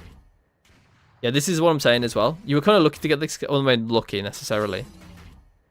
But yeah, this is a one and done angle. So you're trapped here now, right? So you have to use your wall to get out, which you probably should have done. Instead of re-peeking. And then your teammates are once again at a disadvantage. Like, as soon as you get this kill, if you look for a wall to, like, block you going through... And I didn't expect the operator to be there, I don't think. Pretty sure. Did we not expect the operator to be there? Did we hear the operator? We didn't, right? Did we see the operator? No, we didn't. Oh, we do hear the operator? Yeah, so we should expect it. Okay, so we should definitely be walling this. We know it's an operator. We should definitely 100% be walling this. To cross. 1000%. Because you are not winning that versus an operator. It's very hard to win that versus an operator. Oh, teammate. Okay, big. Your teammates are just smurfing it. Oh, they lost. Okay, in the mod. Okay, right here we're AFK. AFK. Okay. Unlucky. It's fine. AFK happens. Here's what it is. Try not to be AFK, but here's what it is. Happens. Real life comes first. Okay, we're just sending it. Okay. This is a good time to, you know, think about your util. Think about, like, where you can wall to then go out and cut off the angles, right? So, go over here and, like, wall this. Like this. Could cut off all these angles here, so it makes it easier for you to walk up this way and take fights here, take fights here. Your I can't remember what it's called, undercut, can also do the same. Like, you can, like, basically undercut this line to stop people from, like, swinging into you when you're trying to take fights here, and the trader might actually die because they're fragile, and then you can only need to put 2 bullets into them. So things like using your undercut and using your util effectively would be helpful here. Also, while it's not super important in your elo, it is a good idea to just ask for util. It can help. Some people will completely ignore you. Some people will really help you. So just try and ask for util. Like, ask for the breach flash. Ask for a breach like stun in positions, right? It doesn't even matter if those positions are good, if you're doing the right play. It doesn't even matter. You just want to get the reps in of communicating it and then learning things when, say, if you know that the breach stunned like this, and then you died to a random other angle, and then say if, like, things kept on, like, if you kept on having that situation, or if it just basically helps you understand and get reps, so then you know where the best place is for the breach to stun in the future, and that kind of stuff, right, is what I'm trying to say. So yeah, just that kind of stuff. Just try and ask for util. It also helps as well if you know the agents that you're playing, or that your teammates are playing, then you can know from experience where they should, like, stun and stuff as well. So, you know, maybe having some flexibility would help as well in that situation, but not required. I would say, like, a pool of, like, 3 agents is the best anyway. Across all maps. 3 agents across all maps is probably the best type of agent pool you should have. I actually haven't looked at your tracker yet, so I'll quickly have a look at that as well after the game. Oh, it's like you're probably frustrated because of the Sky being AFK, which is fair enough. It really is frustrating to be winning a game and then the person goes AFK, and it is what it is, you know. So people have their own reasons, you know. Internet could be down for the whole day for that guy, or maybe, like, they're gonna go to the hospital, or, you know, something crazy, you know, could have happened. That is crazy. Do you know what I was talking about earlier with the lurker? The lurker can get you in B, right? So you should be doing it around this corner. It actually has happened, but he missed. You almost got punished for it, but then he just missed. That's crazy. Yeah, once again, so here the aim was actually a bit shaky here. Over aim, like, this is, like, one of the problems, right? You're usually good at this. It seems like in the rest of the VOD, but you were shooting and aiming at the same time. You were flicking when you didn't need to flick, right? Like, flicking is, like, never good in comparison to like, I guess people call it calm aim, right? But just aiming normally, I want to call it. Just aiming normally, you know? Like, having a protocol to aim is what I want to call it. Oh my god, hang on. And come back. So you can see here. Oh, wait. Is this mouse control? Maybe. You're on them and then... It's mouse control, or it's either you didn't think you were on Reyna, so you thought that you wanted to flick and shoot, which shouldn't really happen here, right? Because when you flick, it's usually because you're surprised, but otherwise you're going to be using, like, a protocol to aim, or you're going to be aiming very calmly. Or it's going to be mouse control here, where you're aiming calmly, but your, like, sense is too high, or maybe she made you jump a tiny bit, which shouldn't really happen. Or something like that. It's like sense is too high or something. I'm pretty sure that you just didn't think you were on Reyna, so you flicked. I'm pretty sure. But you should know where she is, right? Or, like, Reyna Bates, right? You're in Isolt, so you shouldn't really be surprised by her. And I want to see... Sorry, I didn't really look at the last part of the kill. Yeah, we did it again as well. Like, you can see on the second burst. So, first burst, And then second burst, you like flick away from it, or like you like kind of on her, and then you flick behind her, or like beyond her, like over aiming, and then eventually you then aim and micro adjust, and then shoot ahead because she crouches. So that's like the first time I think that's happened. And the over aim draw should help with that a lot, and also some of the DM draws I'll talk about as well. If you haven't watched as well, I always recommend Gunfight Hygiene by Woohoo Jin as well. If you want to watch that video, just supplements what I'm talking about. If you want to look at that video, you can. It's quite a useful video. It has been a useful video for years, I'm pretty sure. Okay, I like it. The wall, yeah, I say the wall would be good. That's perfect. Actually, really good usage. Okay, now we know it's Astra, right? So Astra's probably going to be long. She's probably going to be... Yeah, she's going to stuck on the spike. We didn't check left corner. Okay, we checked it quite late, I would say. Actually, did we? No, actually, no. This is fine. No, that's fine. Good round. I like the util usage at the end. Util usage was really good at the end. Combine that with the breach ult, so if anyone's in... If she does get caught in the open or something, she's like guaranteed dead. Because of the fragile. Great. Even if she doesn't get caught in the open, if like you can only get a body shot through a wall or something, the fragile is going to make it more likely she dies. That's perfect. And I did think that maybe this is a bit late, but no, it's completely fine. It's completely fine the way you cleared it. It's completely fine. Like crosshair placement, movement-wise, maybe not, but because we do skip a lot of angles here. So I've already mentioned this in the exact same angle. A crosshair should not be in the wall here. It should be going like gliding across the angle, like a decent amount away from the corner. Like a small amount away from the corner, because we don't know where she is, right? We don't know where she is. She could be anywhere on this wall. So putting your crosshair in the wall is guaranteeing you that you kind of like have to flick to her, or like it's making it a lot harder for you to actually fight. When if you have the crosshair like gliding around the corner, eventually your crosshair will actually meet her head at some point, and then you can just stop and shoot. It doesn't always go like that, but it definitely helps to not have your crosshair in the wall. Honestly, overall, you haven't played too bad this game. I do like, you know, it took you for like the second to last round in normal time to like do like a flick shot when you shouldn't have done a flick shot, or like you're shooting and aiming at the same time. Like that's really good for like silver elo. Okay, so you actually got the kill there by moving. I'm pretty sure.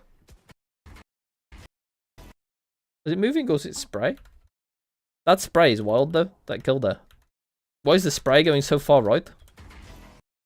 That was movement. See, this is why you need the shooting graph. I'm pretty sure that this was movement. I'm pretty sure you moved slightly here. Did you? I can't quite tell. The spray looks so weird there.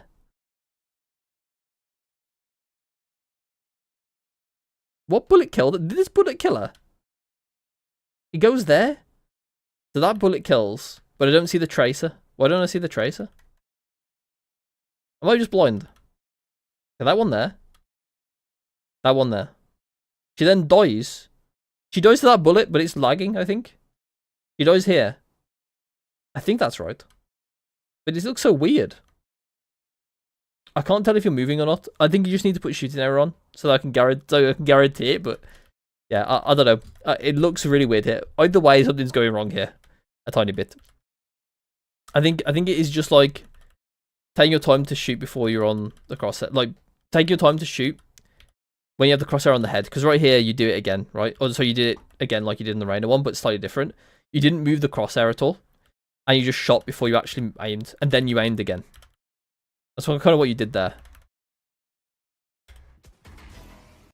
Yeah, that was... I mean, that, to be honest, it's fine. It's fine, but it's just very important that we make sure we're shooting when we're actually on the cross, like actually on the head with our crosshair. That was a good shot as well.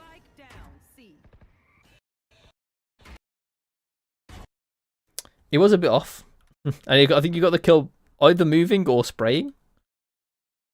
Unless it was when do you swipe over the head? You did. So maybe you just so happened to shoot at the perfect timing to shoot her in the head here. But yeah, the fight themselves are fine. I think the only thing here is I think as soon as you're gonna fight, you just need to press double tap. Like here, instead of like swinging the sage, like she's trapped herself in garage. So you have a lot of time to just press double tap and then swing her. You can just press double tap, swing. And like she's got no chance of killing you. Well, she doesn't have no chance, but it's a lot harder for her to kill you.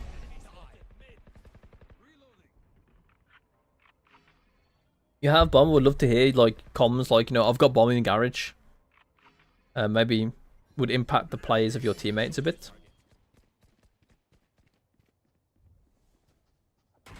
Oh my god.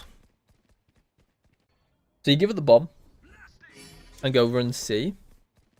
I think you can fight for the bomb here. It is a bit awkward, so I actually don't mind you running away, because this Astra smoke is kind of awkward. The window's kind of awkward. They can kind of come from here or here because you haven't got C on lock. So I don't mind you giving it the bomb. I think maybe it's a bit crazy to fight initially, like fight straight away. Crosshair as well. Also, you just kind of skip this angle. They could be there already, and then your crosshair is kind of like in the floor across here, and then. Hey, what's up? And then it's fine now. That's fine. Once again, I mean, actually, to be fair, no. This is actually a good kill. That's a good kill. Hard to adjust to that one. Honestly, the enemy ISO does well there. Enemy ISO does quite well. The only thing I can say is maybe positioning, movement. Like I think as soon as you get like, and also you didn't really kill this very fast. Like it's a bit being like, I think we just need to speed it up. You know, speed up the aim here, tiny bit. So that's just like reps, like target recognition. Like that's just reps. But yeah, aside from that, maybe arguably movement to the left could have been better there. Like after you shot this over, like after you shoot this over. You can like full step left. Full step left. You like kind of went right and W here. You pressed W and D here instead. Like went this way instead of going. In my opinion, what should have been going left. Because you're in a 3v2, right? You ideally don't want to get traded in this situation, and it's a lot easier to get traded when you've just got a kill. Obviously, it's a lot easier to die. Sorry, when you get a kill. When you've just got a kill, right? Because that's what a trade is. You're looking somewhere else. The enemy's like trading while you're preoccupied. With shooting their teammate. So ideally, like, you want to be looking to live here, because this is like one of the best times for the enemy team to kill you. So to avoid this, you can just move left and play for your life a bit more. I'm not sure if the strafe left would have helped. Actually, yeah, it would have helped that much, because you did actually go more into sight past the kill. So if you went here, and then if you strafe left and then shot the orb, you would have had a lot more space to then strafe left and go behind this corner, relative to where the ISO was. So yeah, I think it was just not great movement there. May have got you killed. But yeah, that stuff we'll have to. Movement is definitely one of the biggest things I think for you. It's like the biggest. In fact, I think it is the biggest thing for you. Rainer wins this. Nice. Okay, then we're on long. So that's what we're gonna go for. What's that red dot? Oh, it's me. It's literally me. What's that red dot on the map? It's literally my epic pen. I'm so stupid. This is good. Your teammate's going to get like a kill right now. Going to get a kill on Astra, it looks like. Ooh. Whether running ISO and Rainer, com doesn't matter. It's self one.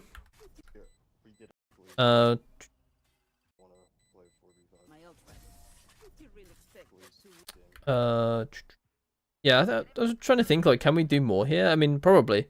I think you pop the shield and peek, you know? Or maybe like try and run down long. To be fair, Rainer plays it horribly, I'll be honest. Both sides. I mean, it is what it is. Both sides. Not both sides. Rainer's making a lot of sense. So she's kinda trolling the fight. So it's not really your problem, I guess. But yeah, your teammates actually look like they're gonna go into B. I think what I would have done, I would have just walked up long. I think this is prime time for you to lurk and to play slow. Like a slow lurk, or just like maybe even a fast lurk. Because of the 4v5. Because it's 4v5.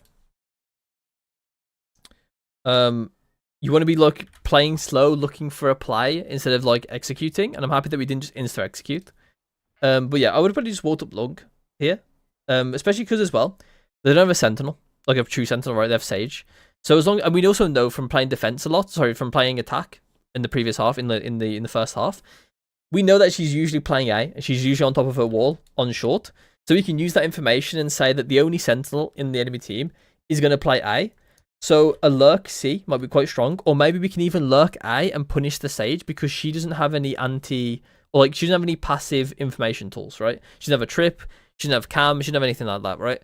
So she has to be looking in places to get info, or to like shoot people basically, or to know they're there, or to hear them, right? So if we walk up long and then just shoot her in the back, the odds are that would probably work versus Sage, honestly. As well as just avoiding her and going to fight her teammates, which also don't have that type of util, can work as well. So I think I would have liked to see a bit more of aggression here, actually, to find a kill early on, to kind of even the score up as well.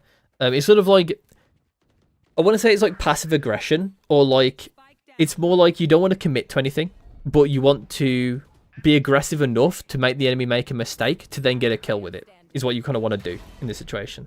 But you have actually really good, like, I think your active aim has got a lot better actually throughout the game.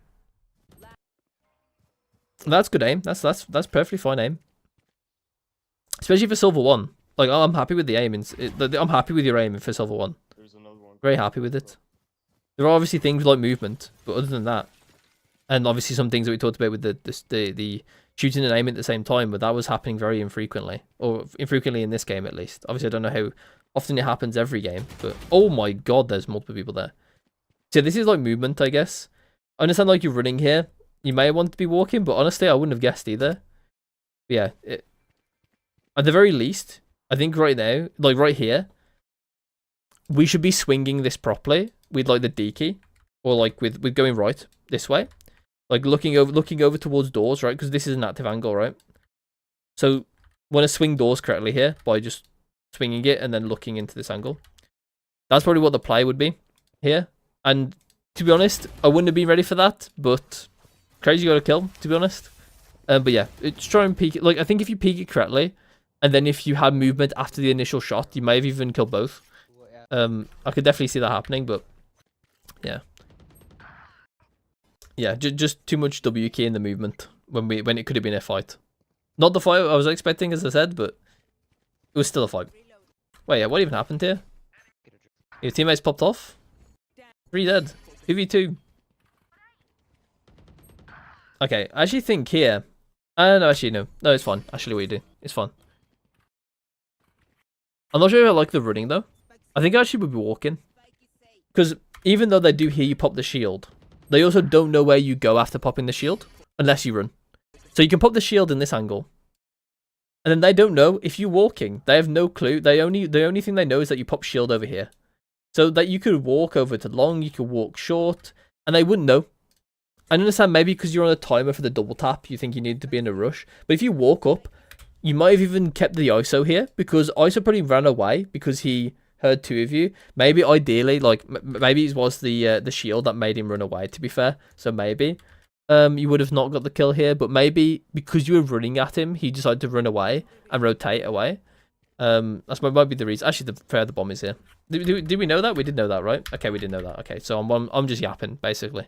We know we've got the bomb, so he probably just rotated long, basically, and he probably isn't gonna run away completely, unless he's it's Sova's gonna be rotate. Sova's gonna be flank.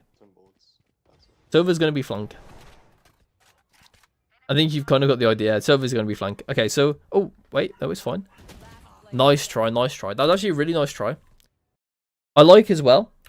I think you noticed that this is bad, right?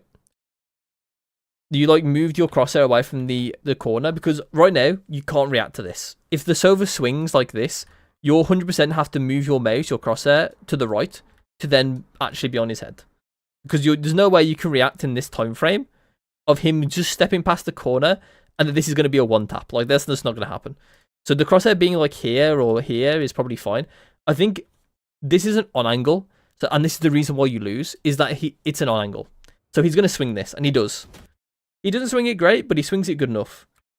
And that's the reason why you lose. He's ready for this fight. I think what you need to do here is, this is about learning on angles versus off angles. And if you just play the off angle over here, you'll probably win this. Because he won't be ready for this angle. He'll clear this angle, not see you, and then he'll walk up over here and then swing like for a short or something. and he won't expect you to be here. So then you'll end up getting the kill because he won't be looking at you. So this is just off angle versus on angle.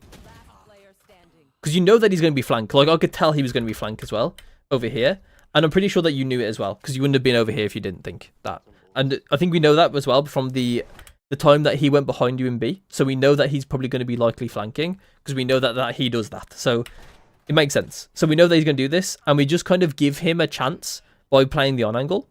So because we know where he's going to be, playing it off angle is really strong, because we know that he's going to do it. We know that he's going to not know that we're there, and that he's going to be in our crosshairs, like at some point in the round, basically. Let me just get the free kill. Wait, did your Reyna win this? Oh, your Reyna wins this? Okay. It's winnable. So we do the same sort of play. The clearing is not too bad. Could definitely do some work, but it's not too bad. Like, you do waste, like there is some parts here. That's fine, but it maybe would be better to be actually pre-aiming the guy on stage. Because there isn't really a headshot angle there. Like, there can be here, but not really. Like, here. Can be there, but not really. Usually, this could be on stage. That angle is also possible. This angle is way less possible. I would not pre-aim this one. That one's maybe fine. Some people do play here with operator, but it's really, really uncommon nowadays. It was the really good one, a good old one. A lot of people used to do it in like beta or something, or like first couple of years, but less and less. Chamber might sit there. But Chamber isn't against it. You're not against Chamber, but yeah, Chamber's might sit there. I would probably check this as well. Even though, I mean, to be fair, not in this game, to be fair, because there's no one that can get up there. But yeah, against like Jets and Raises, Chambers, you want to be checking the top of the box. But yeah, the clear wasn't too bad. I think, once again, it's about passive aggression. You want to be being aggressive without committing to things. So, I would have been more aggressive than what we were. Because we kind of just like defaulted and then all ran away. Which, you know, it's not too bad in terms of coordination for this elo, to be honest. Okay, Sage is ready for this. I'm pretty sure short is wall, right? Yeah. The smokes aren't great, but they're not your fault, so that's okay. It's what it is. We don't really check that correctly. If someone's in that corner, we'd probably die. Yeah, you're kind of lazy on this corner. Someone can definitely be there as well. Shotgun would just obliterate you and Clover right now. Okay. I would reserve that angle a lot more for the people coming out short. Because not only is there a wall here preventing like them spreading out on short, or at least not properly, you're kind of swinging into the same angle they're going to be on. So if you swing into that angle, it's going to be hard for them to trade you as well, because the enemy player that kills you will kind of be looking in the same direction and ready to kill you, right? It's the reason why like double swinging one angle can sometimes end up, especially if you'll see this a lot in pro play, they'll double swing one angle and the guy just kills them both because they're just on the same angle. And it's just the easiest spray down or the easiest like double tap of their life with like some small movement. So want to be careful like doubling up on the angles like this. You know they're going to come out of short when this wall breaks, if they decide to break it. So you don't want to be doubling up on that angle. So I would just like, either you want to, well, you have your double tap procced, so you probably don't want to be playing that safe. So you can probably just swing this. You don't have a smoke here, so it kind of makes it awkward. So I would probably just play it like, not slow, but I would play it careful and cautious. Like just peeking every single angle that could happen to be across like this kind of wall here. Like that's what I would probably do on this part of the site. And just clear this. Clear like the front part of like this, or sorry, the back part of the site. Sorry, I need to pause. I would clear like this part of the site here, like this part, and under heaven. That's what I would clear, and try not to expose myself to this angle over here that sees into sight. That's what I would probably do, because I don't have the smoke here, and I don't want to be doubling up on these angles for my short players. That's like pathing there for. You're playing like a contact duelist as well, so it's really important to understand pathing, for not getting your teammates' way. Like in terms of like non-contact duelists like Jet and Raze that are more, well, I guess technically Jet's a contact duelist as well because of the way you can play her, but she's like an entry like movement duelist. So your pathing for them are less so about getting your teammates' way and more about how can you make space for your teammates. And yeah, these contact duelists are a bit more about not trying to get in the way of your teammates for them to trade you and for them getting into sight to be easier. Because right here it makes it harder for them to get into sight. Because you've kind of doubled up on the angles. Obviously, it doesn't help you die either. That doesn't help. But yeah. No way Breach wins this, right? No. Oh, unlucky. Wait, hang on. Wait, am I tripping? No, I'm not tripping. Okay. What? Wait, no, I am tripping. What happened here? I headshot him 98. When we tied up, just See. Are we in the one undone angle again? Okay. Yeah, so we're a bit committed. We're a bit too committed here. I've already talked about this angle, so I won't talk about it again. But yeah, just a bit too committed on that side of C site with like no tools to get out. So I would try not to sit there unless you have a good plan of how to get out. Especially when you're 4v5 on Defense Haven. Makes a lot of sense for you to like try and get your one, then get out. Rather than just like commit to that side of the site and basically die 1-for-1. Or die, yeah, or die for free like this. But yeah, okay. That's it for the VOD, it looks like. So I'm going to move on to the drills. Let me quickly just this. Yeah. And close. I'm not going to close that, but I'm going to just keep it minimized. Don't need that. Okay. We'll go on to Haven. Actually, we'll go. Actually, you know what we'll do first? We'll do the notes real quick. Where is my sound? Okay. We're going to practice. So the notes, I actually don't have notes written down here because a lot of the stuff actually is completely overlapped. A lot of the stuff, I think a lot of the problems right now originate from your movement, crosshair placement, and for your mechanics. And then I think there's also on and off angles, which I didn't put down. On/off angles. My ultimate's ready. And then I'm going to put in brackets for that. Enemy positioning. Enemy position. And I think that's good, to be honest. Okay, so in the range, there are two things I want to do. My ultimate is ready. First one is the over aim. Oh my god, I'm lagging a bit to localized FPS. The first one is the over aim drill, which you've probably seen before. My FPS is really bad. I might need to quickly close something.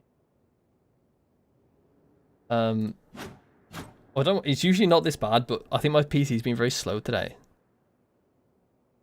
So I'm very sorry.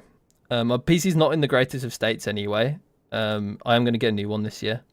It's like 5 years old and it's like having some problems with its RAM sometimes and all that kind of stuff. So, yeah, it is what it is. We'll get a new one soon, like this year. I swear I just tried to close Spotify, but it didn't work. Weird. Okay.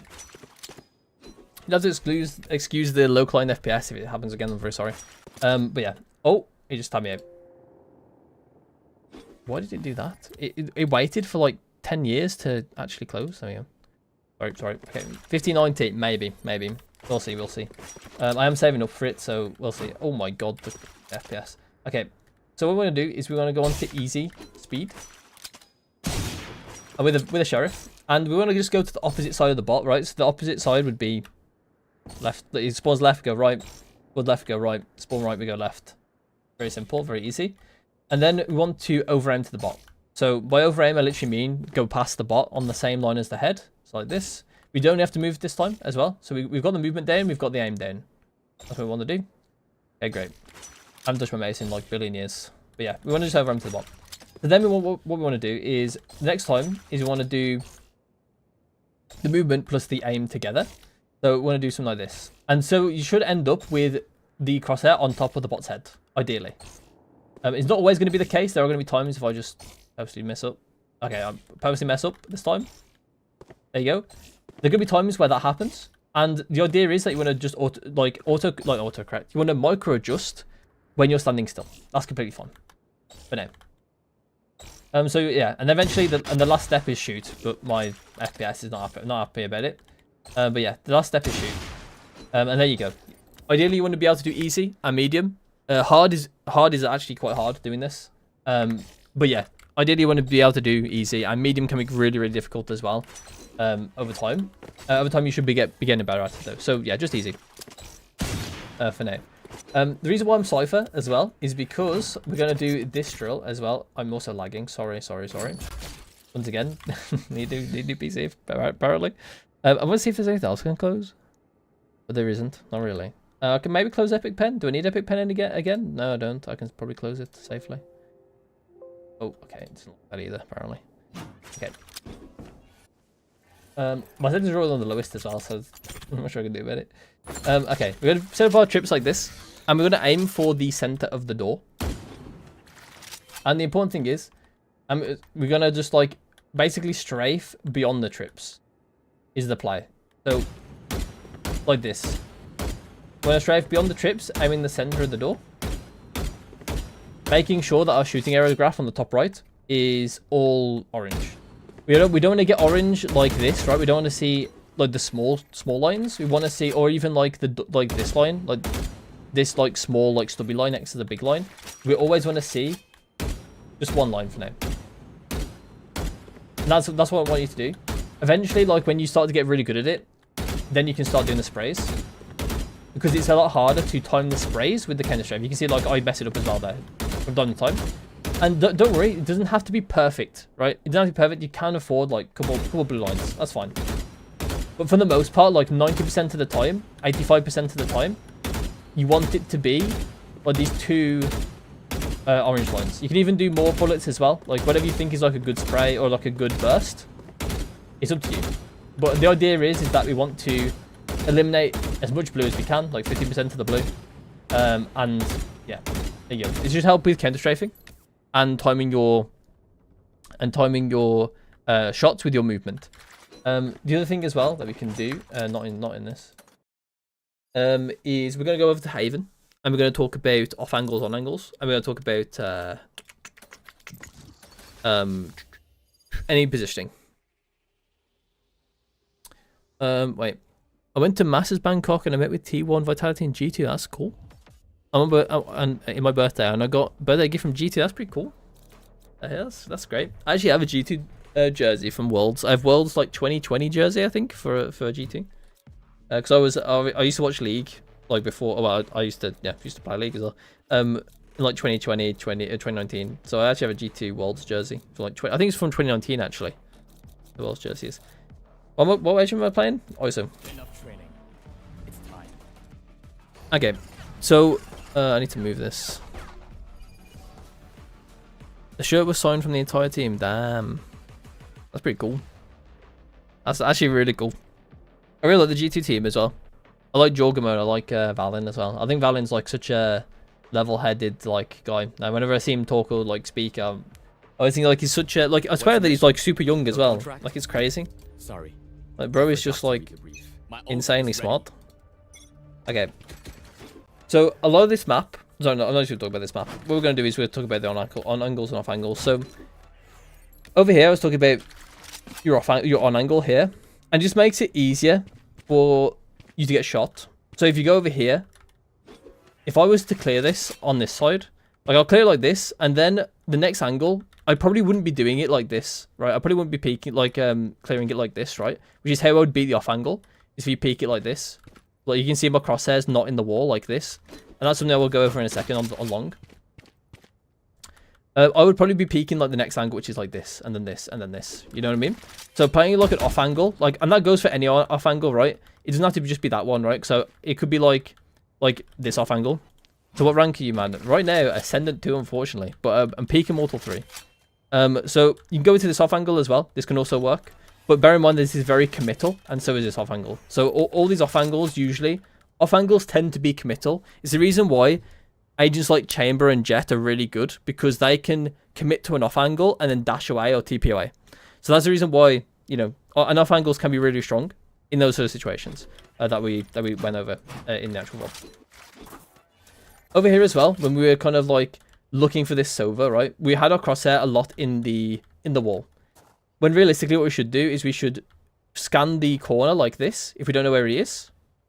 And then if we think, and then at this point, right, it starts to go up in elevation. I don't think he's going to be on the back. So instead, I'm going to peek this angle here. So I think that's where he's going to be. So I'm going to peek the angle. So we're going to scan this, and we peek the angle. And over here as well, you can do the same as well. You can scan. So it can be anywhere, and then peek the corner. That kind of stuff, right? That's kind of like what we want to kind of do when we're in those sort of situations, instead of just keeping our crosshair in the corner, like in the wall like this, right? And don't forget, no, don't worry, I do this from time to time as well. It can be a hard habit to get out of, especially when you see a lot of pre-aiming going on, like people pre-aim like a lot of angles. So you're gonna have your crosshair in the wall a lot, well, not a lot. You're gonna have the crosshair in the wall. Oh, yeah, you are gonna have it in the wall a lot when you're learning. But generally, you'll see like pro players, they barely ever have their crosshair in the wall unless they're swinging a specific angle, because it's just not a good place to put your crosshair. Right, so that's a good segue to crosshair placement. We'll go into DM to talk about it. Oh, sorry, I actually didn't look in YouTube chat. I'm very, very sorry. Next time, yeah, it does. Shield negates all damage from fall ammo Kent. From fall, damn. I did think so. I was just tripping. Okay, deathmatch. So we're going to deathmatch. You can technically do this in TDM, but it's worse in TDM because you don't get the actual rotation maps. And the idea is that we want to try and help our crosshair placement. The reason why it's done in DM as well is because ideally, like, to be honest, it would be cosmically boring to do it in custom game, but you can do it in custom game. You have repo? No, I do not. I would play it though, but yeah, I don't really have the time. I have a lot of games that I want to play in my free time anyway, and I don't have that much free time anymore. So yeah, I have to pick and choose what I'm playing. Right now I'm playing Kingdom Come Deliverance 2. And then I'm going to play Path of Exile 2 again, like the new update, for a bit. And then I'm going to play the No Rest for the Wicked update on the 30th of April. And then I'm going to play Elden Ring Night Reign. So I've already got like the next like 2 months is like sorted in terms of like free time of my games. So I'm going to have no time to play like new games. But yeah, so we're going to get into this DM. And we can do it in the custom game, but custom game is cosmically boring. You're just going to be scanning all the angles and then swinging the on angles. That's ideally what you want to do in this DM. And we're going to incorporate some of Woohoo Jin's gunfight hygiene into this, where when you see an enemy, you're going to try and do a like 10 strap. I actually have really bad FPS right now, so hopefully it's not too bad, but okay, it's really bad. So you want to find an angle. And you want to scan the angle like this, right? Keeping the crosshair out. And then when you see a person, you want to be... I can't really play because my FPS is bad. But you want to be scanning the angle like this. And then when you get to an on angle, swing the on angle. But when you see a person, I'm going to select this angle again. And we're going to do this. To be fair, I should swing there because this is on angle. And then I'm going to fight. If I get a person, right? I'm going to be Ken strafing like this, right? I'm going to try to fight the person like this. Okay? That's what I want you to do. If you do tag someone, then you can commit to a spray as well. So say if you tag someone, yeah, I'm making excuses, my bad. If you do like strafe like this and you tag someone, then you can commit to a spray like that. My FPS is pretty bad, so I'm very sorry. I don't know why my FPS is so bad today. It's been bad on like everything I've done today. Like when I was editing my video today, that came out today, I was stuck, like it was crashing a lot, like my resolve was. I just don't know what's wrong with my PC today. I have no clue. It just decided today it's going to be way worse. So I don't know. I'm very sorry. Very unlucky timing. But yeah, that's it for the VOD review. I do have notes here, but they are literally nothing, basically. All the stuff on this notes I've explained. So there's not really much reason to like use these notes, but you can do. They're there, so you can screenshot them if you need them. But yeah, the VOD is going to be available on the live tab, on my YouTube. So if you do want to watch it, rewatch it, whatever, then go over there. You can rewatch it whenever. And if you have any questions about anything I've talked about in this video, content creation, in this live stream, in the coaching session, then yeah, feel free to like DM me on Discord or talk about it in the general chat in my Discord. All that kind of stuff. And yeah, that's it for the stream as well, because it is quite late. I unfortunately everything was late today as well, so I didn't actually end up streaming on the time I wanted to stream, so I don't actually have time to play ranked or anything. So this is what it is. Honestly, it's probably for the best because my FPS is garbage. So it's probably for the best. I don't actually play ranked anyway. This one just messaged me. Where's the voice for the rank up? No pressure. Just like go in there, chill, cool, calm, collected. The rank up doesn't mean that much. It is what it is. If you deserve it, you'll get it eventually, you know? So it's all good. You just go in there and just try and improve. You don't worry about your rank. It's fine. pressure's off. You get rank shields, and it doesn't matter. It's fine. You just go in there and just think about your improvement. You know, think about give yourself like a good goal for this game. Like say like this game, I wanna improve this. It doesn't matter about rank ups. It doesn't matter about rank. It's fine. It happens. You know. You got this. You got this. You got this. You got this. Winning or losing, it doesn't matter. Yeah, exactly. You'll get it back. You'll get it back. It's everything we do with ranked, right? It's a push and pull. Your RR, your ranked rating, whatever. It's a push and pull.